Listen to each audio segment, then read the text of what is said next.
Welcome back, viewers, to Christianity over Islam channel with Shamoun. And on this episode of this amazing debate, Sam has a very engaging discussion with a Muslim Revert. And I can tell you for free that this is one of the most amazing and engaging discussion of Shamoun debate you will ever watch. Let's watch this amazing video to get more details.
How are you, buddy? Hello. How are you doing? Good, man. I see you're on a journey. You've been listening, watching, studying. So glory to the Father, Son, and Spirit. Lord Jesus Christ, be glorified. So I'm here, buddy. Any questions you got, man? Oh, all sorts of questions, because I've been doing a lot of research. Sure. Let me just grab me. I've got quite a few things written down here. I think one of the main things that I want to speak about, and this has been a big struggle of mine, is because when I came into Islam, as I explained before, I immediately noticed that the hadith was very questionable. The way that Muhammad is painted out in the hadith is very questionable. And so I immediately went to the Quran-only perspective. And I think because I've spent so much time convincing myself of this Quran-only perspective, I think that is what is holding me back. Now, if you could show me your reasons why you believe that the Quran-only perspective is completely unreliable, cannot be the viewpoint from the perspective of the Quran, then I have no other option but to leave Islam, because I cannot follow an Islam that needs the hadith, that needs the version of the Muhammad that they put forward. Precisely. Now, I just sent you a link in private chat, and for the rest of you, I put it in the comment section. When you get a chance, all of you, and especially you, Milo, when we're done, I did a series of articles for the Quran-only Muslims to answer, just from the Quran. It's there. It's called The Incoherence of the Quran, Unintelligibility. Just from the Quran, why the Quran cannot be used as the sole source for a Muslim. So if you're just a Quran only, you're going to be in trouble. So I can walk you through this, just basically. But then later on, spend time reading through the articles. Number one, you're aware that the Quran does say that it is a book that explains all things in detail, right? Yes. So you're aware that I don't need to go through those verses like chapter 6, verse 114, right? Chapter 10, verse 37, chapter 12, verse 111, right? Yeah, chapter 1, verse 3. So you got that. We've established that. This is one of the biggest problems, is just how much I've looked into the Quran-only arguments as part of the thing that's stopping me so much. So, but you are that. May the Lord Jesus Christ anoint me to recall all these facts and verses perfectly accurate without error. But you're aware of that, so I don't need to prove that, right? Yes, of course. But if you want to go through anyway, because God willing, I'll show other Muslim friends of mine this video, because it might help them also. Okay. Well, let's go through the verses. Let me give you another passage that another article related to this, and we'll go through that article, because I've done extensive, like I said, discussion on the Quran claiming that explains all things in detail, meaning that the Quran is supposed to give you a complete exposition, fully detailed explanation of its passages. So everything in the book is supposed to be explained in detail. That's what the Quran claims.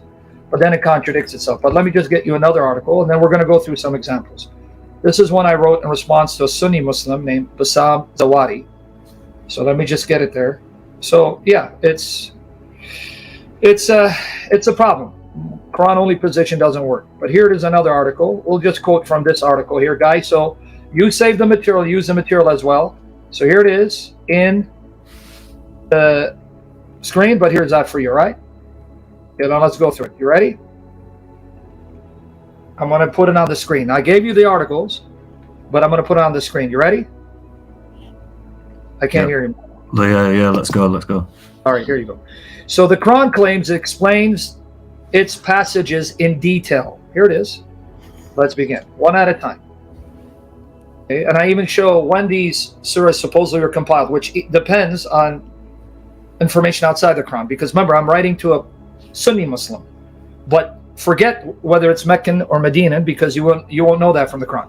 And thus do we explain the ayat in detail. Chapter 6, verse 55. Ayat in detail. All right, let's go through it slowly. And then I'm going to show you that's impossible. It doesn't. All right, here we go. So guys, follow with us and pray for us. Here we go. Here's this right here. Another one. This is chapter 6, verse 97, 98. It is he who has set the stars for you so that you may guide your course with their help through the darkness of the land and the sea. We have indeed explained in detail.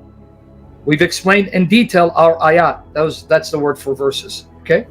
And then we continue later, near the end of the verse for time.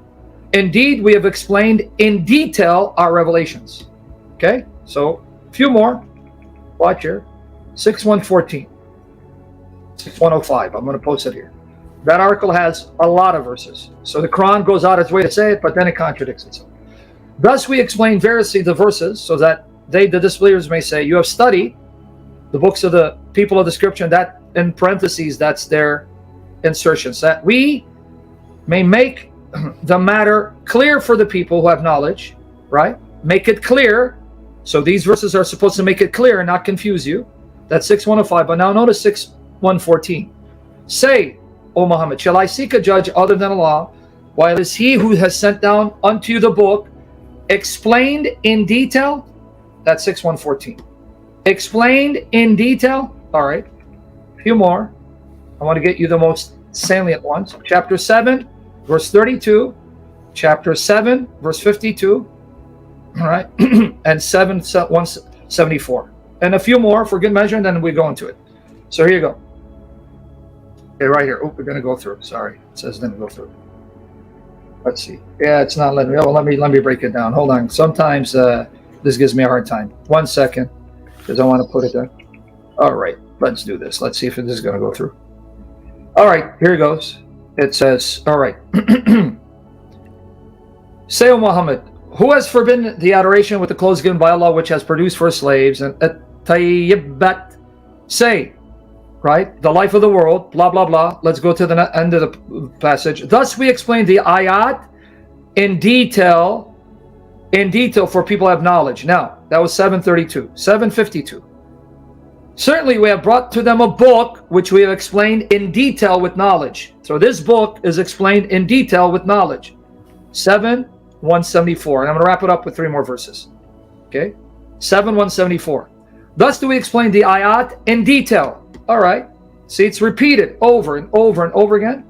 But for the sake of time, I'm going to give you 3 more. And there's a lot more. Chapter 10, verse 37. Chapter 10, verse 37. Watch this one. This one is pretty straightforward. And this Quran is not such as could ever be produced by other than Allah. But it is a confirmation which was before it, the Torah, the Injil, and a full explanation of the book. Full explanation. 1037. All right, well, that's not clear. Chapter 12, 111. Chapter 12, 111. There you go. Chapter 12, verse 111. It is not a forged statement, but a confirmation of Allah's existing books and a detailed explanation of everything. Detailed explanation of everything. That's chapter 12, verse 111. That means everything in the book is detailed fully, completely. Things in the book. That's what it says. 1689. One day we shall raise from all peoples a witness against them, from amongst themselves, and we shall bring thee as a witness against these. And we have sent down to thee the book explaining all things, a guide, a mercy, and glad tidings to the Muslims. And here I'm going to give you two versions of this verse. Chapter 41, verse 3. This is one of the favorite verses of Quran-only Muslims, like Rashad Khalifa. 41, verse 3. A book whereof the verses are explained in detail. So the verses are explained in detail. A Quran in Arabic for people who know. Now here's Rashad Khalifa's translation. These are the verses that Rashad Khalifa and Quraniyun, Quran-only Muslims, use. I learned it from them. Here's his translation. A scripture whose verses provide the complete details in an Arabic Quran for people who know. So we've established that, right? You got that, Milo, so far? Yeah, indeed, I'm following. Okay, but we got a problem. The most basic problem you have is, how do you even know what the Quran is? How do you know how many chapters compose the Quran? How do you know how many verses make up each chapter? And how do you know when the Quran was compiled? From the Quran alone. That's just the basic problem you have. Just beginning with the Quran itself. How do you justify the Quran? In other words, for this to make sense, you have to already know what the Quran is, how many chapters does it consist of, and how many verses make up each chapter. So right there, the Quran implodes, because you cannot even justify the Quran from the Quran. Tell me what the Quran is, how many chapters, and when. Now, from the Quran alone, answer those questions. Yeah, well, this is one of the issues, because I remember when I first came into Islam, I asked if you were to put a person on an island who had never seen or known of Islam before and just give them the Quran by itself, what would they come up with? Yeah. And the more and more you think about it, you just think, well, just very confused, I think, is what they'd end up being, because there's not much to understand by just using the book alone, without the traditions, the culture, the hadith, everything that comes from it. But then my question is, because I don't know much about the Bible, am I going to get the same problem with the Bible? No. Or does that explain? No, because the Bible doesn't make the same claim for itself that the Quran does. Yeah, okay. See, you're comparing apples and pineapples. The Bible does not make this claim for itself. In fact, the Bible presupposes that there's going to be a community that have been entrusted with these texts to expound them. So we don't make the same claim. The Bible does not make the same claim. Mm-hmm. In fact, apart from the Bible being inspired, it is a collection of books written by different people over a 1500-year period. So when we compare the Bible and the Quran, it's an unfair comparison. The Quran supposedly comes through one man. So if you want to compare the scriptures of the Christians with the Quran, you have to compare a book of the Bible with the Quran, not the books with one book. You understand my point? Mm-hmm. In other words, you take Luke and compare it with the Quran. Author by author or book by book, not a collection of books, in comparison to one book that supposedly came through one man. And even that information depends on sources that come over 100 years after the reported death of that man. Even his death is based on these later sources. Because you can't tell me Muhammad was born in 570 AD. How do you know that? Well, you have to appeal to these sources. How do you know when Muhammad died and where? Well, you have to appeal to these sources. Well, that's the problem, right? Whereas in the collection of the books we call the New Testament, this is not my opinion. Even a Bart Ehrman, who's a skeptic, as an historian, he will tell you that the only documents we have from the first century are the books of the New Testament. And he will tell you, Paul's letters can be situated historically because he gives you enough statements internally to situate the historical context. And Luke in Acts mentions certain rulers that extra-biblical archaeological discoveries have confirmed. So we have books that mention events, rulers, places, individuals that can corroborate its historical setting. So you're comparing apples and pineapples. Yeah, no, that makes sense. And the Bible it was written and compiled a lot closer to the death and resurrection, I guess, of Jesus. Yes, of than course, yes. the Hadith and whatnot is to. No, that's why I appeal Ehrman, because Muslims love him. Ehrman is an atheist agnostic. He thinks the Bible is full of errors. It has variant readings. But he does tell you that as an historian, we look to the writings of Paul and the Gospels and apply historical method to at least ascertain the things that the historical Jesus did and his followers. And so that tells you that the books we have give us enough information to place itself within a certain historical period. The Quran doesn't have any of that. Why do you think now you have revisionist scholars that say, well, the Quran seems to be actually situated in Petra, right? You've heard those theories. Yes. Dan Gibson and Jay Smith champions those views because the Quran has no context. It does not tell you. In fact, some of the references to its geography do not sit well or fit well with Mecca or Medina. So here it is. The first problem you have as a Quran only Muslim: situate the Quran for me. Tell me when, where, and how, just from the Quran. You can't do that, right? No, you can't. And I do also question: can it be done outside of Islamic sources? Like, is there anything outside of Hadith and Muslim writings that actually positions Muhammad or the Quran or anything like that? Yeah, well, we have Christian writings that some date to, let's say, between 630 and 640 AD, where we have a Christian author mentioning the Muslims, but he doesn't call them Muslims, and he presupposes that Muhammad is still alive at that time. But even this writing, right, is based on a later source, but the person who wrote it, we know that the historical context in which he wrote would have been between 630, 640 AD. And I believe, again, I don't want to misquote his name, is Sibius, but if you go with his chronology, Muhammad is still alive in the 630s, and he's leading the expedition. But even what he wrote is based on later copies. You see my point? Yeah. Right? Now, let me show you some more problems. If you want me to go through the problem of the Quran, try to answer just from Sabeus, S-A-B-E-O-S. May there be O-U-S. May the Lord help me recall this. But he's writing around the 630s, 634, and his comment assumes Muhammad is still alive. Well, according to the sources, Muhammad was dead at 632. So if you go with these sources, you can get an idea that there was a man named Muhammad, but you don't get really the later view that Muhammad was a prophet and a messenger, more like he was a leader, and that his followers are actually devotees of Moses. That's what you get from these outside sources, right? But with that said, just to give you some problems with the Quran only position and try to answer this. This is chapter 111 of the Quran. Now remember, the Quran says it's fully detailed. It's going to explain everything in the book, right? Mm-hmm. You can't, some of the Quran only Muslims tap dance around this. No, it says it explains the verses in detail and a full exposition of everything in the book. All right. The power of Abu Lahab will perish, and he will perish. Who's Abu Lahab?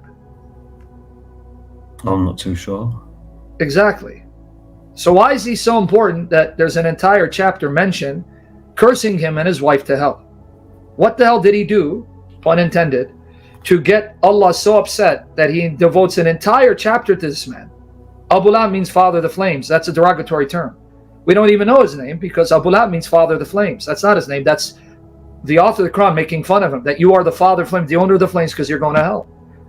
His wealth and gains will not exempt him. He will be plunged in flaming fire, and his wife, the wood carrier, will have upon her neck a halter of palm fiber. What the hell is this about? Yeah, this is very strange. Where is this in the chapter 111 of your Quran, Surah Al-Lahab? It's right there in your Quran near the end, chapter 111. Mm-hmm.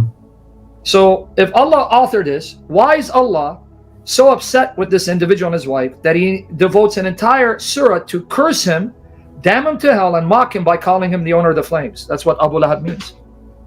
Who is he? Yeah, not a clue. See? Let me give you some more. All right?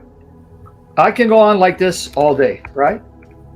So who and when do you think this was constructed then? Who did it and when did it happen? Because if it didn't happen at the time of Muhammad, maybe afterwards they used his name and his journey and everything and just bolted onto it, this religion.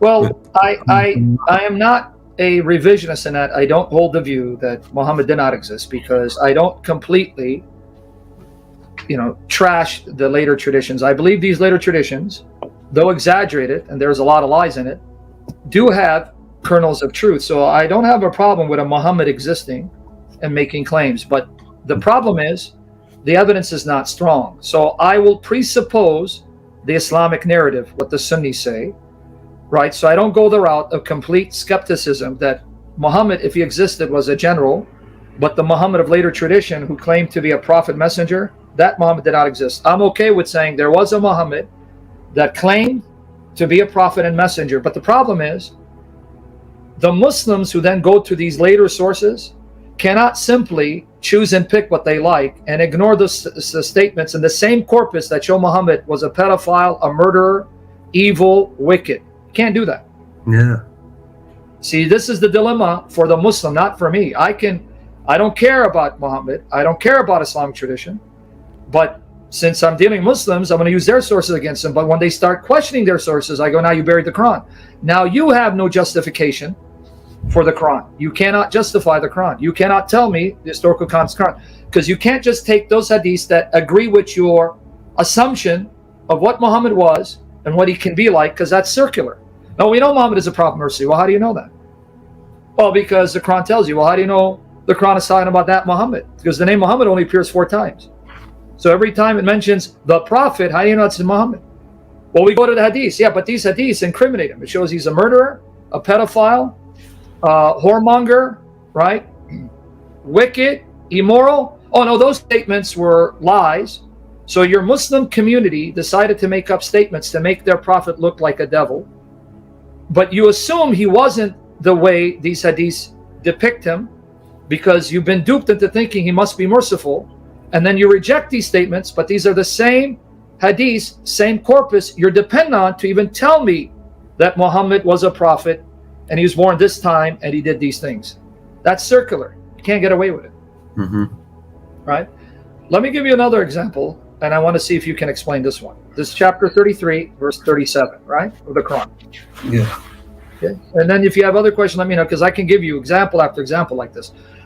And when thou saidst unto him on whom Allah hath conferred favor, and thou hast conferred favor, keep thy wife to thyself and fear Allah, and thou didst hide in thy mind that which Allah was to bring to light, and thou didst fear mankind, whereas Allah hath a better right that thou shouldst fear him. So when Zayd had performed the necessary formality of divorce from her, we gave her unto thee in marriage, so that henceforth there may be no sin for believers in respect of wives of their adopted sons, when the latter have performed the necessary formality of release from them.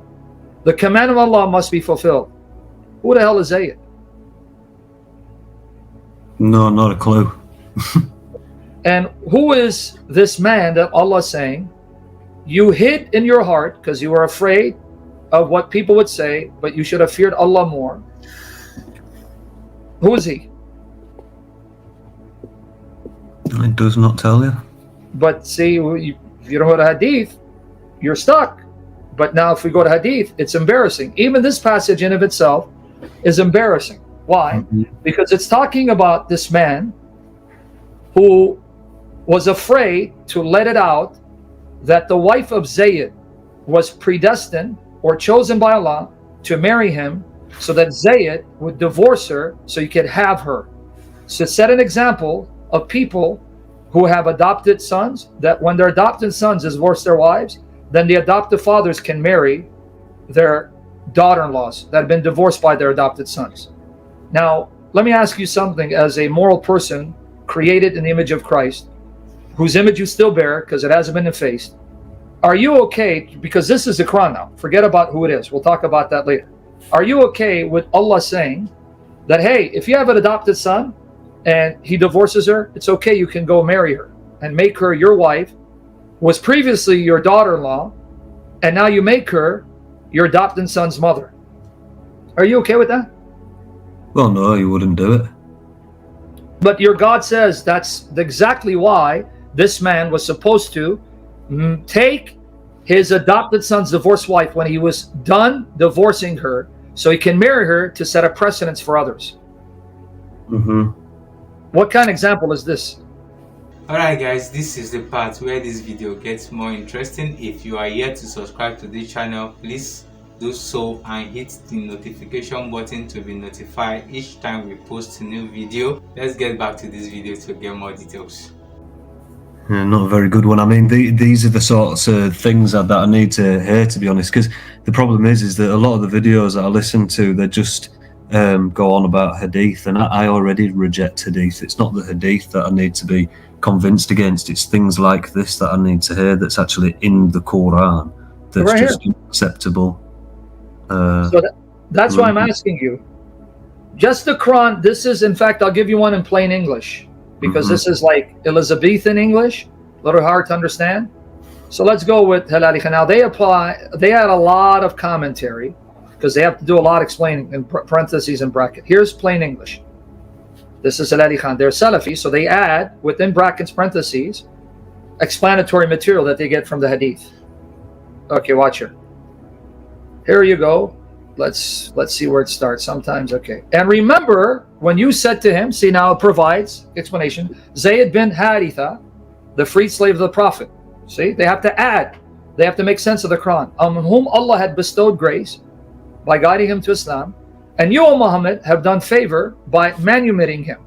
According to tradition, he had set him free and adopted him as a son. You're not going to get that from this verse. But just the plain English, you can see what it's saying. Mm-hmm. And he said to him, keep your wife to yourself and fear Allah. So he's saying, hey, Zayd, keep her. Don't divorce her. Why? But you did hide in yourself. You're hiding in your heart what Allah had already made known to you, that he will give her to you in marriage. Now that's in parentheses. But still, that's what the tradition says. So understand the implication. This man lusted for his daughter-in-law. When Zayd finds out and wants to divorce her, the man says, keep her, don't divorce her, because he don't want to be humiliated. And then Allah rebukes him. You are hiding in yourself that which Allah will make manifest, which Allah was about to make public, because you did fear the people. Now they add in parentheses, Muhammad's married the divorced wife as a man-made slave. Forget that part. But you did fear the people, whereas Allah had a better right that you should fear him. Why do you care what people think? Allah made her your wife after he divorced her. So when Zayd accomplished, watch here, his desire from her, I divorced her, we gave her to you in marriage, so that in future there may be no difficulty to the believers in respect of the marriage of the wives of their adopted sons, when the latter have no desire to keep them, i.e. they've divorced them, and Allah's command must be fulfilled. What a wicked, filthy command. You, whoever you are, you're going to marry your adopted son's divorced wife, who at one time was your daughter-in-law, even though you try to discourage him to divorce her because you were embarrassed of the repercussions, what people would say, in order that you marry her and set a precedent that other people can do the same if their adopted sons divorce their wives. Now, just the verse itself, if you have any dignity, you should throw up and spit on this book. How the hell are you going to marry your daughter-in-law who was sleeping with your adopted son, and now you're going to sleep with her, and now your adopted son has to look to her, a woman that he had sex with, as his mother now? Yeah, that's crazy. But it's in your Quran. No hadith, forget the hadith, just the verse itself. Mm-hmm. So, now without the hadith, you can't tell me what this is about, right? No, you just won't know. But if I go to the hadith, it's going to be embarrassing. Mm-hmm. If I now quote the hadith, I have an article on this. The older tradition says, you know what it says? And I'll get you the article, but I'm going to sum it up for you. You know what the older tradition says? Here we go. That Muhammad went to visit Zayd. Now let me give you a story of Zayd. Zayd ibn Haritha. Let me tell you how wicked Muhammad was. I'm going by the traditions. But just the Quran itself, you should spit on it for what you just read, if you have any moral dignity. And I know you do. That's why you're troubled, because the Spirit is bringing you home. But the traditions say that 5 years before Muhammad supposedly became a prophet, his wife Khadija bint Khuwaylid had a slave who had been taken captive. He was kidnapped. Zayd bin Haritha. When Muhammad married her, Zayd became his slave. Now, his father, Zayd's father, and his father's brother had heard that he was in Mecca. So they went to emancipate him. This is in the Muslim tradition, right? Just to give you what the Muslims say about this passage. Okay. So when they came looking for him, they told Muhammad, we want to free our son. How much do you ask? He goes, it's not up to me. If he wants to go back, he's yours, free of charge. I'm not going to charge. So Zayd came and he said, no, I don't want to be free. I'd rather stay Muhammad's servant than go back with you. When Muhammad saw that, the traditions say he was so moved that he took Zayd in front of the Kaaba and he announced to everyone. He announced to everyone, I, of this day, as of today, set Zayd free and I adopt him as my son. I now declare Zayd not my slave, but my son. That was 5 years before he supposedly became a prophet. So that was in 605 AD, because he supposedly became a prophet in 610. From 605 AD all the way until he went to Medina. So he migrated to Medina, according to Muslim sources, 622 AD. So notice 605, 622. And then this verse comes several years after that. So over 15 years, right? This man was called Zayd, son of Muhammad. So now it says, Muhammad had ordered Zainab, his cousin, Muhammad's cousin. He ordered her to marry Zayd. She didn't want to marry him. She was not attracted. He goes, you have to. And yet, now this is Muslim sources. Now I know you don't follow, I'm just giving you what the hadith say. The verse before this one, chapter 33, verse 36, was supposedly sent down to rebuke Zainab and her brother for refusing to marry Zayd. So this verse was sent down. Now I'm going with the hadith now. Just follow me because I want to show you what the Sunnis say. 33, 36, this is the verse before 37. It is not for a believer, man or woman, when Allah and His Messenger have decreed a matter, that they should have any option in their decision. See, this is Muhammad now saying, hey, hold on. Allah and I have said, you, Zainab, are going to marry Zayd. You have no option. Once we've decreed it, you got to believe. And whoever disobeys Allah and His Messenger, he has indeed strayed in plain error. Now, even without the hadith, are you not troubled that this messenger, whoever he is, has put himself on the level of your God, because his decree is God's decree? It doesn't say what Allah has decreed. When Allah and His Messenger have decreed, making the messenger his partner in the decree. And you don't see any deification in this?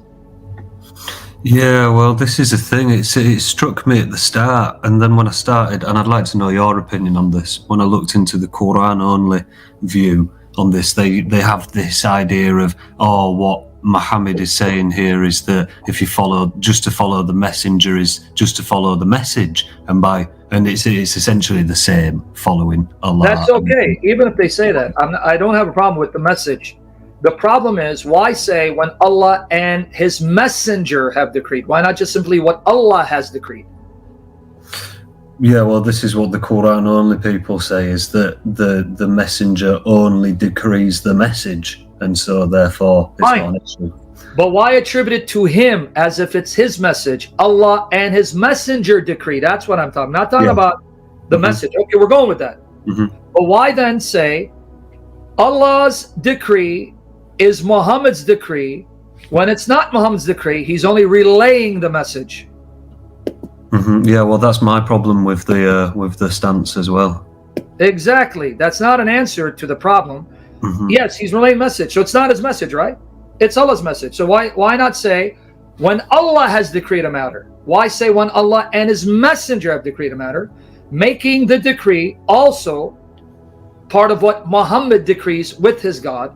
If he's only a messenger that relays it, it's like you have your mailman. He delivers a message to you, right? He delivers it, right? All he's doing is sending you a letter, but that letter comes from the person. So you won't say, this letter is the letter of the man and the mailman. Yeah. Would you say that? Doesn't make sense, right? No. Okay, now, Just to show you how bad it is, chapter 4, verse 80. He who obeys the messenger has indeed obeyed Allah. So Muhammad, if we go to later tradition, has made obedience to him the same as obeying Allah. Okay. But now what's the point?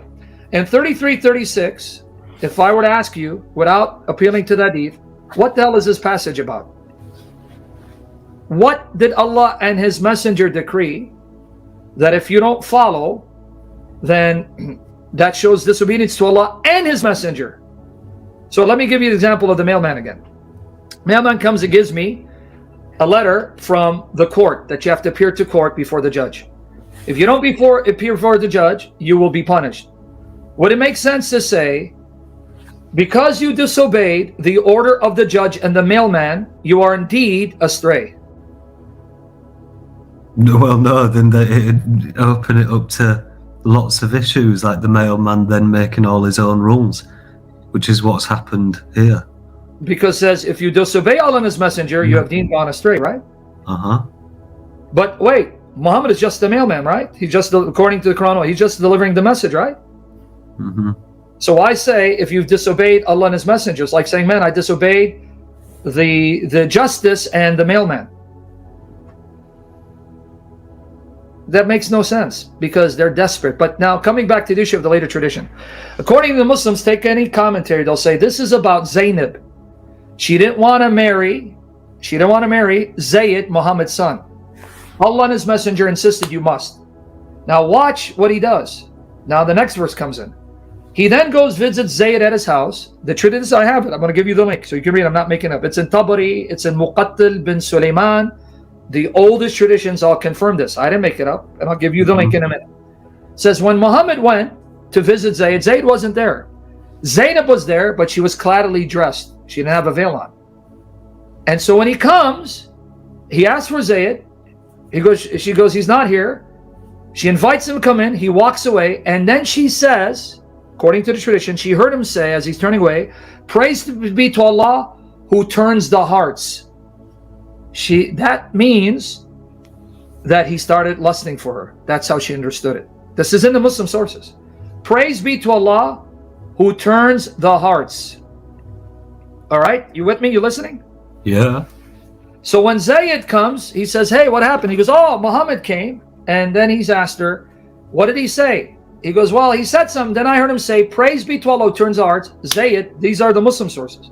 Tabari, Muqattal ibn Sulaiman say, Zayd realized Muhammad started lusting for his wife. And being a devoted man, he went to Muhammad and said, do you want me to divorce her so you can have her? Muhammad said, no, keep your wife. But then Zayd and Zainab were no longer comfortable because this man already put a desire in her heart, because after all, the Messenger of Allah now desires me. Now, what would you rather have? Zayd or the Messenger? Well, now that you know the Messenger lusts for you. That's the Muslim sources. So they divorced. And then Muhammad married her. And this is why this verse came down. Here, let me get you the link. So if you just go with the Quran, you still have a problem. Why would Allah tell this man to marry his adopted son's divorced wife as a precedence for other people to do likewise? But then if you add the traditions, you are in trouble. It's even worse. I'll get you the article, okay? And I'll even quote to you. Right, one example. Let me just get it. So this is all the Muslim sources. People don't like it. Hey, live with it because we're just quoting your sources. Oh, brother, it's weak. What weak, dude? These are your oldest traditions, right? Let's see right here if it is. Sometimes I even forget the title. Okay. All right. Yep, here it is. Here's the article, guys. And here, I'm going to read just what one of them say. So, you follow the Quran alone? Are you okay with a man marrying his adopted son's divorced woman? No. But that's in your Quran. And if you go with Quran only, that's not abrogated. That's not abrogated. It's stuck. That means you, as a Quran only Muslim, can adopt a son and then marry your adopted son's divorced wife. And there's the article. Now let me show you what Muqattal bin Sulaiman said about this, and get ready to be disgusted. Muqattal bin Sulaiman is one of the oldest commentaries of the Quran. This is one of the oldest explanations of this passage, 33, 37. So guys, here it is from my article. Let me read it. Yeah. And if I tell you what Sunni Islam did with adoption, you're going to get more disgusted. But here, let's read it. Ready? I'm going to put it on the screen. Only after some time, Zayd complained to the Prophet regarding what he had suffered with Zainab. The Prophet came to them and admonished her here. And while he talked to her, watch, this is the Muslim, Muqattil ibn Sulaiman, one of the oldest commentators on the Quran. While he talked to her, he developed likeness for her, beauty, countenance, and wit. It happened as Allah decreed. That should disgust you. It's saying that he started desiring her beauty because Allah decreed he would lust for this married woman who is the wife of his adopted son. This is what Allah did according to this tradition. Okay, but then hold on, what happens? Watch here. Okay, so you guys don't think I'm making it up, guys. Save the material, guys. You owe it to study these articles and share them with Christians to save them from thinking about becoming Muslims, and with Muslims so they can leave this cult. The Prophet then returned and had in his thought what Allah had willed. Did you catch it? Muhammad started desiring her because Allah willed for him to desire her, a married woman. He started thinking about her. Thereafter, the Prophet asked, sorry, in Jesus' name, may the Lord bless us, as to how had he been with her. He's asking Zayd. He again complained about her. The Prophet said, fear Allah, right? And keep your wife with you, while he had in his heart something else. Do you see the hypocrite? Mm-hmm. He's lying to him. He's desiring his wife, but he's saying, fear Allah. That's the Muslim telling you. One of the oldest commentaries on the Quran. Muqattil ibn Sulaiman. Cited also by Tabari. Now watch. The Prophet then came to Zayd and saw Zainab as she was standing. She was beautiful, fair complexion, among the best women of Quraysh. Therefore, the Prophet felt an inclination for her, and while leaving said, praise be to Allah who turns the heart. So he's blaming Allah for making him lust for this woman, his adopted son's wife. So now watch, look what it says. All right. And I have a lot more, but this will suffice. Watch here. Okay. Zayd discerned and said, Ya Muhammad, O Messenger of Allah, Ya Rasulullah, allow me to divorce her, for she has haughtiness and arrogant with me. Well, why is she arrogant? Because Muhammad complimented her. Now she thinks she's better than Zayd. Good job, Muhammad, of missing your adopted son's marriage. And her language also hurts me. The Prophet said, hold on to your wife and fear Allah. Zayd, however, eventually divorced her. So let me show you what Jesus says in the Bible about a man lusting for another man's wife and then taking her when he divorces her without valid grounds. Here it is. This is Jesus. Matthew 5, 27, 28, and 31, 32. Okay, Matthew 5, 27, 28. What does the Lord say about Muhammad and his God? Here you go.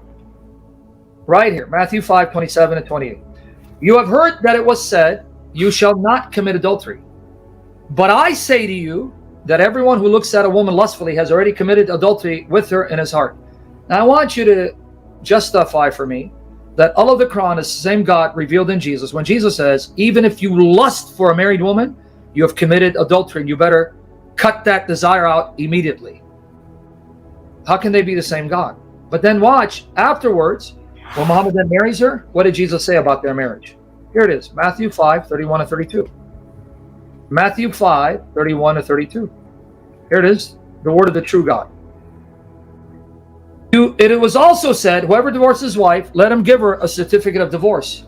But I say to you that everyone who divorces his wife, except on the ground of unchastity, except if for the issue of sexual immorality, makes her an adulteress. Whoever marries a divorced woman commits adultery. Now, according to Jesus, when Zayd divorced Zainab, just because they didn't get along because of Muhammad praising her beauty, and then Muhammad married her, according to Jesus, that was not a valid divorce, because the only way you can argue for a valid divorce is if one party committed sexual immorality, but neither did. And then Jesus said, by Muhammad then taking her, he became an adulterer and made her an adulteress. Then how can all of your Quran be the God revealed in Jesus? Can you explain that to me? Yeah, well, it's too contradicting. So you go into Quran only, you still got the problem with your Quran tells you you can marry your adopted son's divorced woman. Any morally sane individual would be disgusted with that. But then you can't explain to me who Zayd is. But then if you go outside of the Quran, you got trouble, because then you read this was the reason for this passage. So what are you going to do about these, man? I mean, I can give you more examples of the problem with the Quran.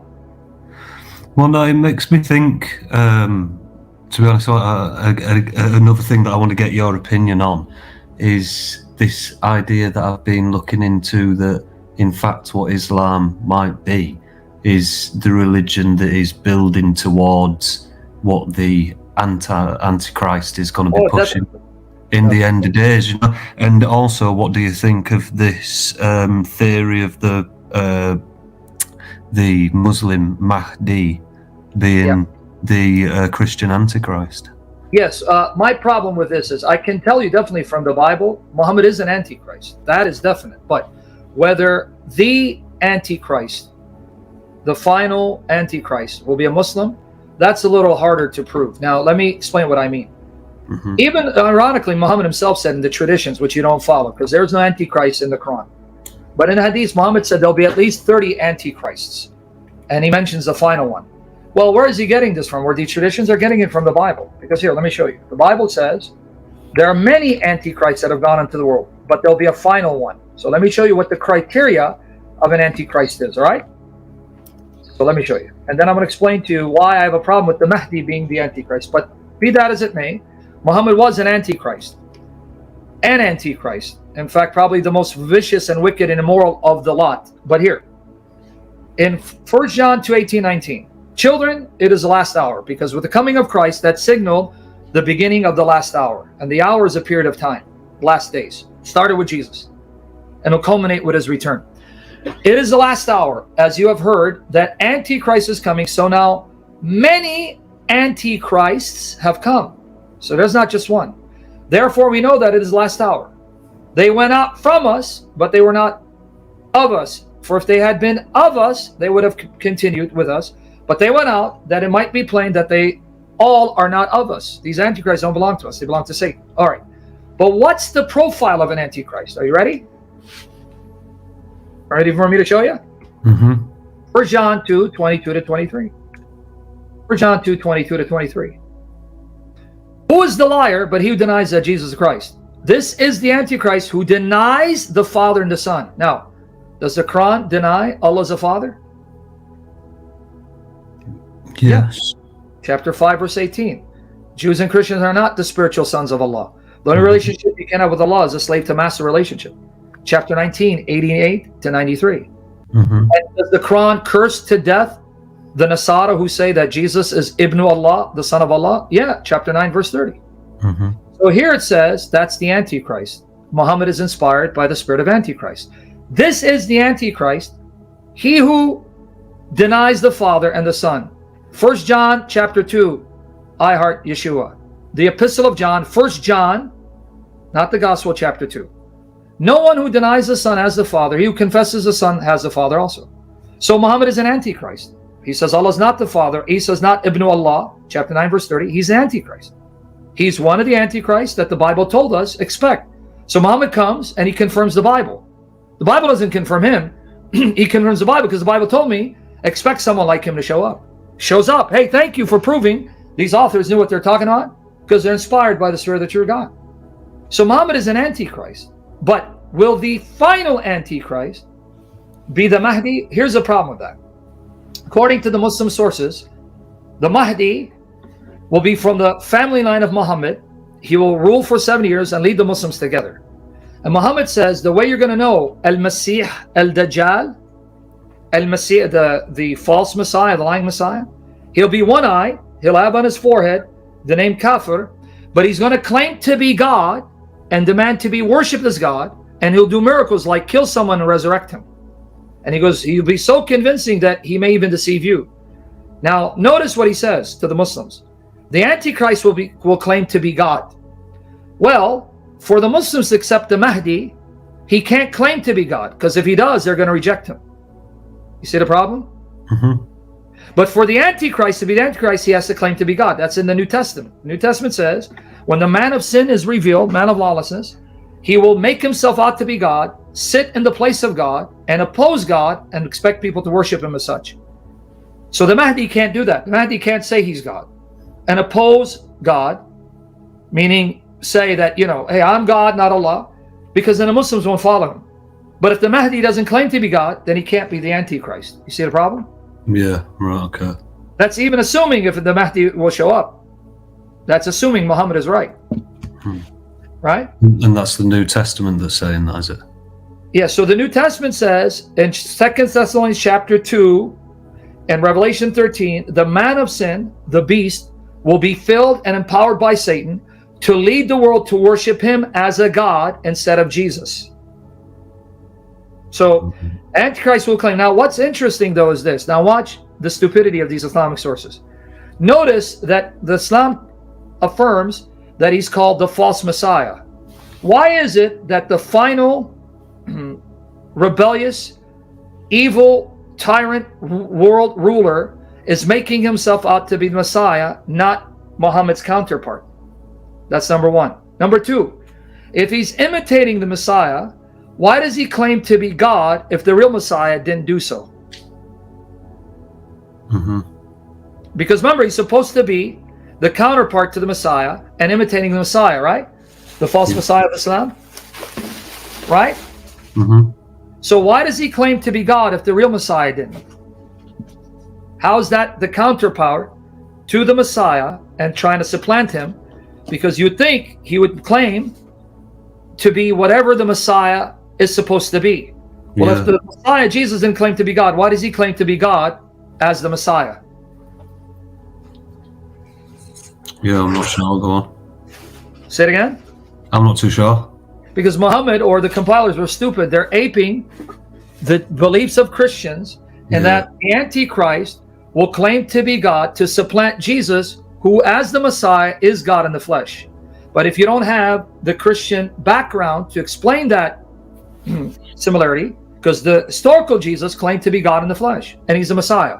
So then his counterpart who wants to replace him, he's going to say, no, I am God, I'm the Messiah. So Muhammad got the part of the Messiah, who is the Antichrist, claiming to be God, but then he denies the real Messiah claim to be God. Makes no sense. Yeah, no, it makes zero sense. But that's Islam for you. Right? Yeah. Now, if you have any questions, or I can just show you more problems with the Quran only position. I mean, every chapter I open is going to cause you problems. Yeah, no, I'm happy to come off that topic, but I've just got a couple of questions about Christianity, I guess, then not questions against Islam. You'd be quite happy to know, for some bizarre reason throughout this entire process, my mother has taken on Christ. Glory to God. Glory to Jesus. So she's given her life to Christ? What was she? Just bizarre. Yeah, just it's come out of nowhere. She said, I think I said on the day of our last live stream, she messaged me that night saying that she'd picked up a Bible. And it's just been since then, every day we've been talking about it, and she's praying and God's Spirit is moving her as he's moving you, preparing her as he's preparing you. Now, just one comment, Mark. This splitting hair is not going to get you far. I know Antichrist means instead of, but if you listen to me carefully, Mark, not pretend you heard what I said. This is how I get people blocked who are arrogant and think they know it all. I told you in 2 Thessalonians 2 and in Revelation 13, he's going to oppose the true God. So he's not just instead of Christ, he's in opposition to Christ, because he's going to get people to worship him over against Christ. Stop splitting hairs before I have to split you in half and send you out of here. These guys that pontificate think they're smart. But go ahead. I'm sorry, brother. But that's the Spirit working in her as he's working in you, so that when you give your life to the Lord, she's already there. Yeah, it's good, like the opposite of what happened when I came into Islam. She was just, I mean, she supported me through it, but she couldn't disagree with it more, really. And then this time around, it's like a similar journey, but the complete opposite thing. It's like she's already there waiting, you know? Glory to God. That Spirit, the Spirit of God's waiting. Because to be honest, you have no reason to remain Muslim anymore. You really don't. You're too smart, too moral to follow this filthy religion. Just the Quran alone, I just showed you. The Quran alone, because you don't believe in abrogation. Even if you did, you wouldn't know what verses were abrogated. You wouldn't know what verses were abrogated because you don't follow the traditions. You have a passage that says you can marry your adopted son's divorced wife. And I can give you a lot more statements, but that should suffice to show you, no, I'm too moral for this. Because you have the image of God. We are created in the image of God. God has written his law in our hearts. That the Spirit uses that law in our hearts, because that image, to convict us when we see something we know, wow, damn, ooh. Because though you have sin, it hasn't effaced it. And God works through that image that you bear to show you, you really want to follow this filth? You really want to justify this trash? So you're too moral, too smart to remain Muslim. So you got to abandon Islam. Now your journey should be why you should be a Christian. So if you have any questions, go ahead. Yeah, so then it's just, I guess one problem that I didn't have with Islam was sort of which path to follow. As soon as I came into it, I thought, well, the Quran only view seems like the only way that makes any sense or is moral in any way. So I went with that. But then I come to Christianity and it just, I tell you, it does get a little bit confusing. I think I've narrowed it down to Orthodox or Catholic. Yes, but that's there's some exactly big like discrepancies with one the is it the Filioque? Filioque. Yeah, that's exactly it. Yeah, Yeah, and Filioque, infallibility as well. Yep. Filioque is that's a spirit proceeds from a father and a son, Yeah. or the father alone. And then the papacy. Yes, you narrowed it down. The only two paths that have ancient roots that go back to the apostles historically, Orthodox and Catholic. Now, they were one up until 1054. That's your options. Only one of two. But that's your journey. I will not tell you to become Catholic or Orthodox. And if I were to become Catholic, you became Orthodox, I'll celebrate with you. If I were Orthodox, you became Catholic, I'd celebrate with you, because they are ancient churches. They were one. They did split, unfortunately. But the issue of the Filioque and the papacy, that's something you need to study and come to your own conclusion. I'm not here to make you Orthodox or Catholic, but historically, I would have to even say to the Protestants, historically, if you believe Jesus built a church and he's real and he's been with the church and he's preserved the church, then that church must be found in the 2nd, 3rd, 4th, 5th, 6th centuries up until the Reformation.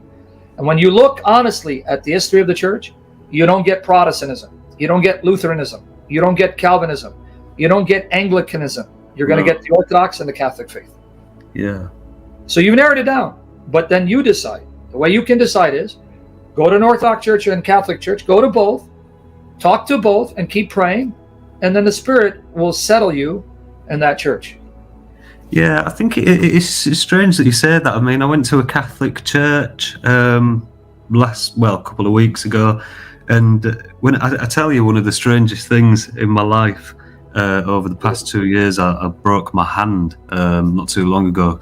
I had to have reconstructive surgery, and the way that it's sat is in the exact position that Jesus's hand is in a lot of these photos, and it got me thinking so much, And then I went to the church, and when I got there, and I looked at Jesus up on the statue that was there, he was just pointing with the other hand directly at the hand in the position. And I just looked at it, I just thought, I can't ignore that, It's no, that's miraculous, buddy. That's not a coincidence. And that happened as I found Islam. I broke this hand at the same time as and it's something that has been in my mind since the very start of it. It's bizarre. So just so people understand, you had your hand broken and it was positioned the way you see Jesus's hand.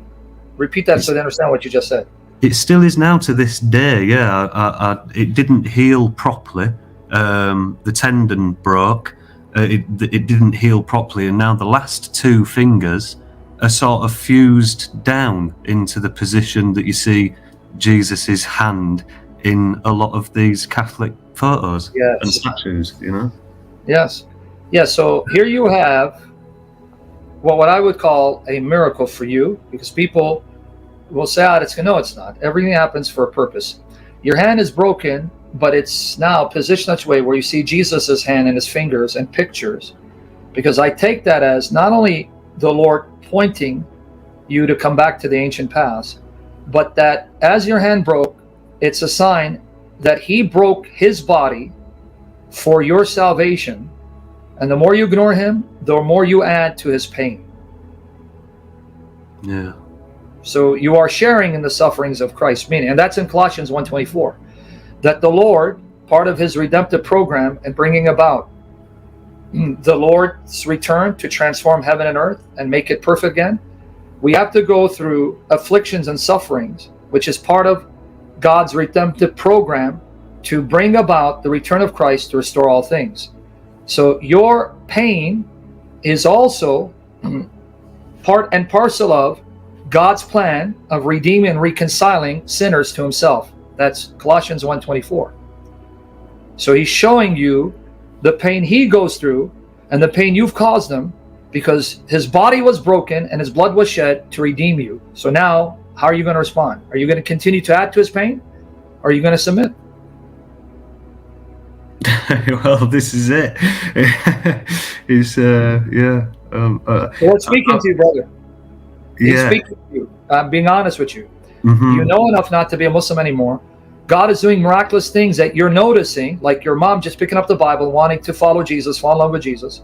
Your hand was broken in such a way to resemble Jesus's hands and his fingers, as a reminder that he broke himself, his body, for your redemption, and he's calling you back to the ancient past. Yeah. But So, if you have more questions, feel free, brother. I want to answer all your objections. So go ahead, man. Share. No, I mean, that's it on that topic. I only had one other question before I'll finish with the questions that I had written down, was just what we briefly spoke about before we came onto the live privately, the metaphors and things, that the best ones to describe the Trinity, you know, is there anything that's close? Well, both Muslims and Christians, Jews as well, would agree. God is unlike anything in creation, right? Mm-hmm. That's in the Quran, that's in the Bible. I've done sessions where I've quoted the Bible, says, I'm unlike anything. You can't compare me to anything. So by the very definition of God being God, there cannot be anything comparable to him that's exactly like him that exists the way he does. Now, which view of God best fits this definition? A triune God that's unlike anything in creation, or a unipersonal God? Which definition? This triune one just because why? We see unipersonality everywhere, right? Yeah. But God says in the Bible, in the Quran, even chapter 42, verse 11 of the Quran, and chapter 112, verse 4, there's nothing comparable to him. So when the Muslims say, well, how can God be three persons, one God? Because now they're likening his existence to mortal creatures, because I can only be one person and one being, right? Mm-hmm. But the Quran says, Allah is unlike me. And the Bible says God is unlike me and beyond my ability to fully comprehend. So if I go by that definition, the triune God best comports with God being unlike anything in creation than a unipersonal God, because there's nothing in creation that's triune, meaning three persons that are not three separate beings, but one being, eternal existing as one God. That's unlike anything. So that's an argument in favor of the Trinity, not an argument against it, right? Mm-hmm. That's the first point, right? Yeah.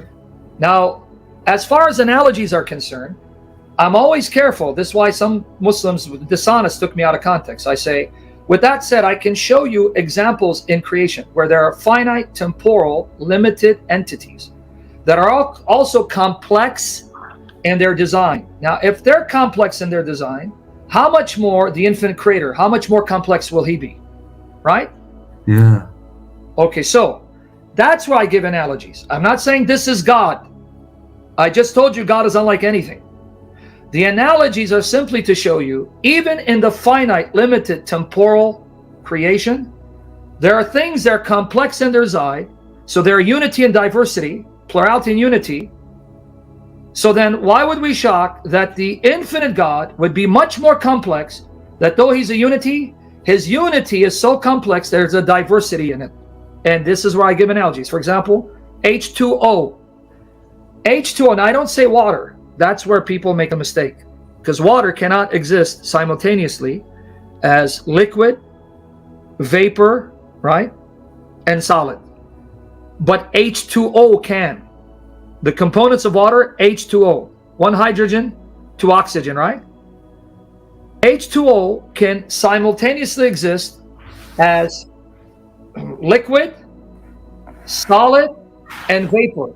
And you see that when you go to a frozen lake. What do you see?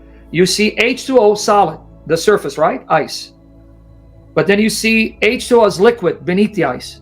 But then you see steam coming out of the ice, that's vapor. So if H2O can exist in 3 simultaneous states that are not the same, how much more the creator of H2O? Yeah. You want me there? Yeah, definitely makes sense. I can think of a few other things that make sense with it as well, but then you start going into the realms of modalism and things like that. Yeah. Like I was thinking about. Go on. Brother, because you're making the mistake of assuming that the analogies must be identical to God. No, that's why it's an analogy. Mm-hmm. But analogies break down. Now, let me give you a biblical one that I said I was going to give you before Now, remember, the analogies, guys, are not to show the Trinity. I just said you cannot show the Trinity in creation. The Trinity is unlike anything creation. So please take that in consideration. Don't misrepresent me. But I'm going to give you one that's going to be from Scripture that's going to blow your mind away, right? Mm-hmm. Genesis 1, 26, 27. Let's go through this little in depth so you can get the point.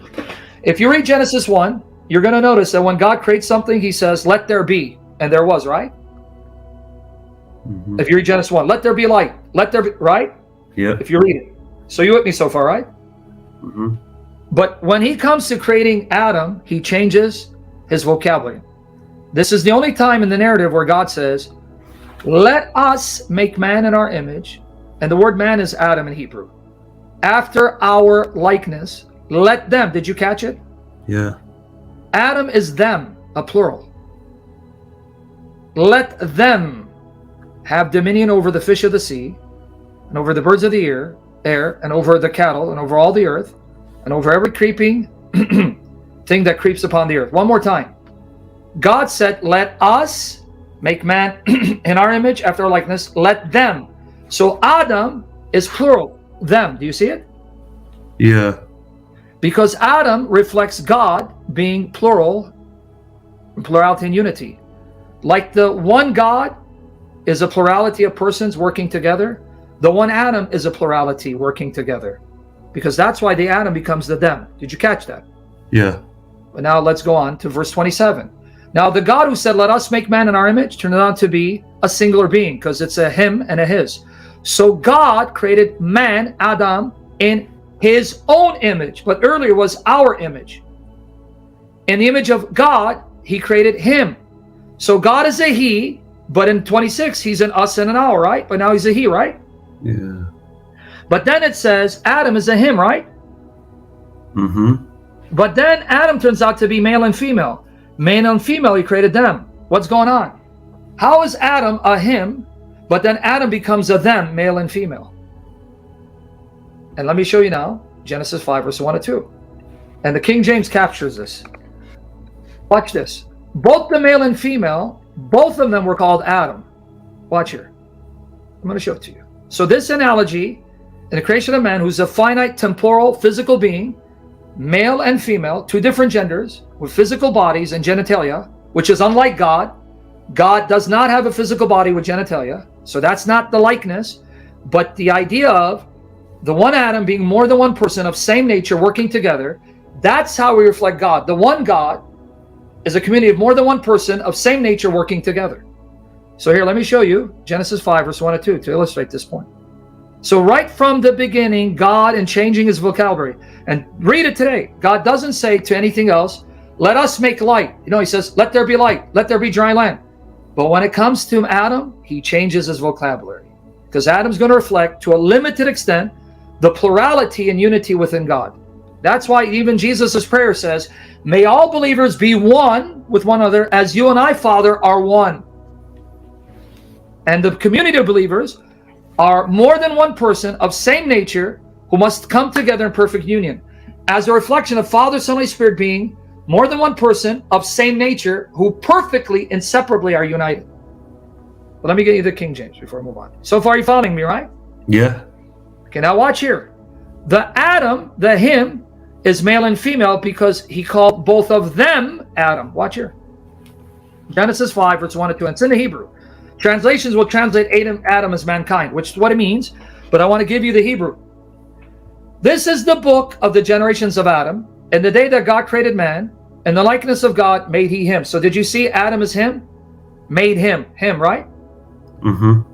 Male and female created he them, and blessed them, and called their name Adam in the day when they were created. So did you catch it? Yeah. So male and female are Adam? Yeah, both referred to as the same name. And together they're one Adam, so that's why they can be called a him, even though they're a them? Yeah. So you see why God changes vocabulary? Let us make man in our image likeness, because Adam is reflecting. Just like Adam, a him is one, but more than one person, male and female, two different genders of same nature. The God who created them that way is one God, but he's more than one person of same nature. Yeah, I think that's the best one that I've seen so far. Okay, now to just show you the connection with Adam and Eve as a reflection of God, look at the connection here, the final one. And this is the best analogy. Remember, nothing other than God. So even mankind, limited, temporal, finite, physical. God is not limited. He's not temporal. He's not physical. He doesn't have physical bodies or genitalia. Christ became flesh, a male, and God could appear as a man or forms, but by nature he's formless. So now watch this, just to drive the point home. Genesis 2, 23 to 24. Johnny Griffith, stop distracting us, focus, speak less, listen more. Genesis 2, 23 to 24. Watch here. And Adam said, when Eve was created from his side, this is now bone of my bones, because she came out of my bones, flesh of my flesh, so she's my flesh. So now let me ask you a question. If Eve came out of Adam, her flesh was made from his flesh, that means she has to have the same nature, right? Yeah. Because if she's made from Adam's flesh, then that's his flesh that she has. So can she be inferior to him? No. Can't be, because it's my flesh, my bone. So that means she's equal in nature to him, and she came out of him, right? Mm-hmm. That's why he says, she shall be called woman, because she was taken out of man. Because woman means womb of man. So she'll be called woman because she's from womb of man. Man, woman, Hebrew, isha, ish. But now here's the connection with God. Therefore shall a man leave his father and mother, and shall cleave unto his wife, and they shall be one flesh. The word one is echad. You know why that's important? Why that word echad is important? Go on. Because in Deuteronomy 6:4, that's the word used to describe God being one. Hear, O Israel, Yahweh our God, Yahweh is echad. Echad. Shema Yisrael, Yahuwah Eloheinu Yahuwah echad. Now watch there. Hear, O Israel, the Lord our God, the Lord is one Lord, echad. Male and female, two separate physical beings, two separate physical persons, two separate physical bodies, two different genders, but because they are of the same flesh, because one came out of the other, when they come together in intimacy, they end up becoming one again. As a reflection of the triune God, three distinct persons, Father, Son, and Spirit, not the same person, but because their nature is the same, they're one God. Now let me make the connection a little deeper. You ready? Mm-hmm. Look what Jesus says about Adam and Eve. You ready? And then I'm going to wrap it up. Or if you have more questions, up to you. Jesus quotes Genesis 1:27 and Genesis 2:24. He makes this point. Watch here, the unity. Matthew 19, verses 4 to 6. And he answered and said unto them, have you not read that he which made them at the beginning made them male and female, not the same gender, two different genders? And said, for this cause shall a man leave a father and mother, and shall cleave to his wife, and the twain shall be one flesh. The two are one flesh. Now look at this. Wherefore there are no more twain. They're no longer two. They're but one flesh. Don't say two. That's why we don't say three gods. Mm-hmm. But wait, aren't they really two? They're two distinct physical beings, physical persons, two different genders, right? Uh-huh. But Jesus says, don't say two, just say one. Likewise, Father, Son, Holy Spirit. Don't say three gods. Say one God. What therefore God has joined together, let no man put asunder. Are you catching it now? Yeah. Now let me give you an analogy with John 1:1. Now John 1:1 says, in the beginning, meaning before creation, the Word was already existing, right? Yeah. And the Word was existing with God, and the Word was God. So here you have, before creation, the Word with God, someone called God, which would be the Father, and He was God in nature. Now let me give you an analogy of Eve to help it now sink in. Now remember it said that male and female were called Adam? Yeah. You remember that, right? Genesis 5:2, He called both of them Adam? Mm-hmm. Here goes.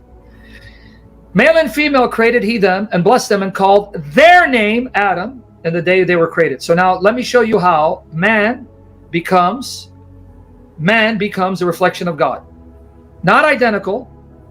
They're finite, temporal, physical. God is not temporal, He's not physical. But as an analogy to God, being one God, but three distinct persons of same nature that are inseparable. And Adam is supposed to be more than one person of same nature who are supposed to be inseparable. Okay? Mm-hmm. With me there? Yeah. Now, after creation, there was Eve. That would be true, right? After God created, there was Eve, correct? Yeah.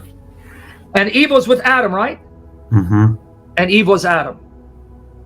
Yeah, so it's a very, very similar setup. You got it. Before creation was the Word. The Mhm. Word was with God, and the Word was God. Just like after creation, there was Eve. Eve was with Adam, the male, and Eve was Adam in nature. There you go. Before creation, the Word was with God, the Father, and the Word was God in nature. So could you say that Adam begets Eve in a similar way? Well, we would say she proceeds from Adam, Right. but Adam begot Seth, who is also Adam in his likeness. So the analogy would be Eve proceeds from him, came out of him, whereas Seth was begotten of him. Mm-hmm. Here, let me show it to you. Just 1-3. So you see how Eve proceeds, but Seth is begotten? Yeah. And Seth being his son, because he is his son of same nature, he's Adam too. Here it is. Genesis 5, verses 1-3. This is the book of the generation of Adam. And the day that God created man in the likeness of God, made He him. Adam is him. Male and female created He them. Now they're plural, him and them. And blessed them and called their name Adam in the day when they were created. And Adam, now it's talking about the male, lived 130 years and begot a son in his own likeness after his image and called his name Seth. So Seth is begotten, but because he's begotten from Adam, like begets like, he's the same nature of Adam, so he's Adam. But Eve proceeds out of Adam. Mm-hmm. Spirit proceeds from the Father, and the Son is begotten of the Father. Right. You got it? Yeah, it's a lot to get your head around. Yeah, but now you're seeing that the God of the Bible already showed you from Genesis, He's a multi-personal God, more than one person, who is one God, because the nature is one, so you don't say three. And that's why Adam was created, to reflect that. One Adam, more than one person, more than one gender, right? Male and female, initially when He created them. Two different genders, two different physical bodies, physical beings, physical persons. But they come together, become one. And when they're one, no longer say they're two. Just like Father, Son, Holy Spirit, they're one. We don't say three gods. Mm-hmm. So any other questions?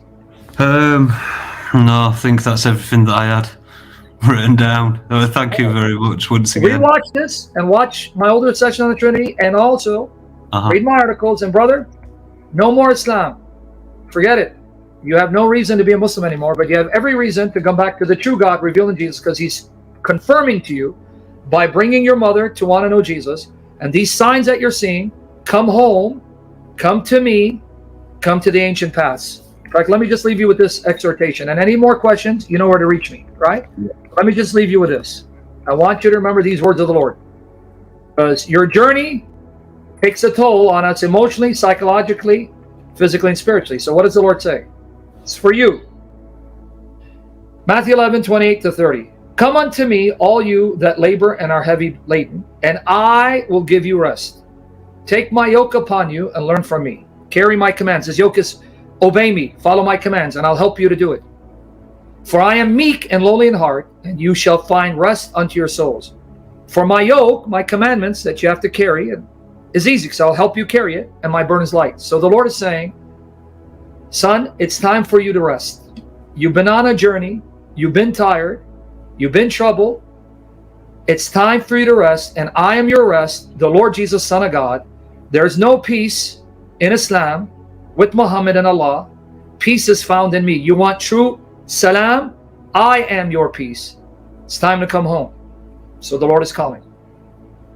Okay. Well, thank you very much, Sam. And next time, maybe I'll have some good news for you guys. I'm not the sort of person to proclaim anything on a live stream. No, I don't want no, I don't want you to. I'm not doing it for you to play. I'm saying, no more Islam. Time to come Christ. When you come, that's between you and the Lord. So I don't want you to do it because I'm telling you. Then that wouldn't be from your heart.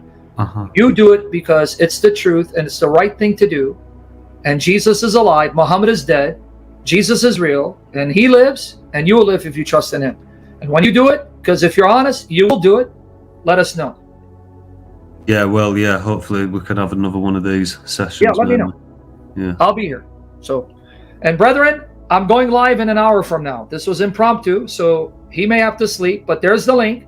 Lord willing, in an hour from now, I'm doing a session on who the true seed of Satan happens to be. So there's the link. Make sure we make that session go viral for the glory of Christ. So, brother, if there's no other comments, words, you have anything else? No, that's it. Thank you very much, Sam. We'll be praying for you, Milo, and your mother. Thank you. Take care. Lord bless you, brother. Speak to you soon.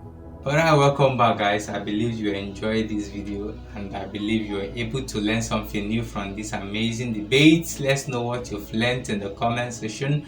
He said Sam should show him the incoherence of the Quran, because he doesn't want to rely on the Quran that needs the Hadith or other sources to make sense. I believe you already know that the Quran is incomplete without the Hadith and other Muslim sources. He was trying to tell Sam to show him the part of the Quran that shows that it is incoherent, because he doesn't want to depend on the Hadith and other sources. The Quran says that it explains everything in details. This means that it's supposed to explain everything in its passage in details, but it actually contradicts itself. There are so many examples like that for the want of time we wouldn't want to go into, that you can see where the Quran contradicts itself. It will say one thing and then contradicts it's the other passage, and there are other issues that you will have to go to outside of the Quran to find out the complete stories.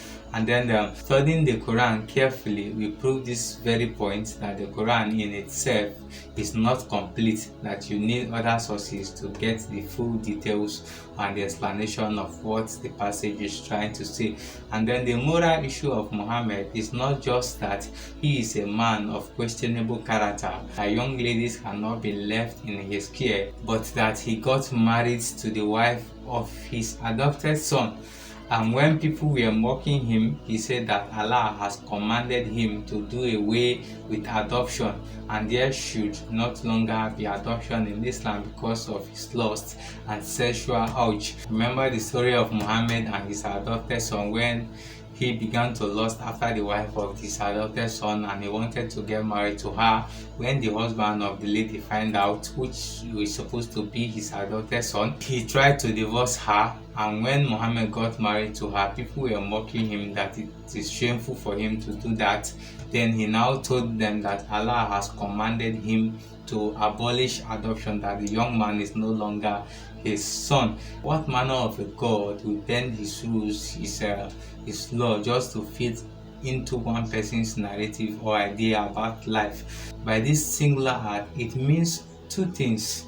There is no adoption in Islam, and in any case there is an adoption, you can go ahead to marry your adopted son's wife for the men, and you can marry your adopted daughter's husband for the women, because at this point Allah has given an approval through Muhammad, who has written it down in the Quran, and it has become a law. So it is lawful for you to do that. It's not a sin in Islam.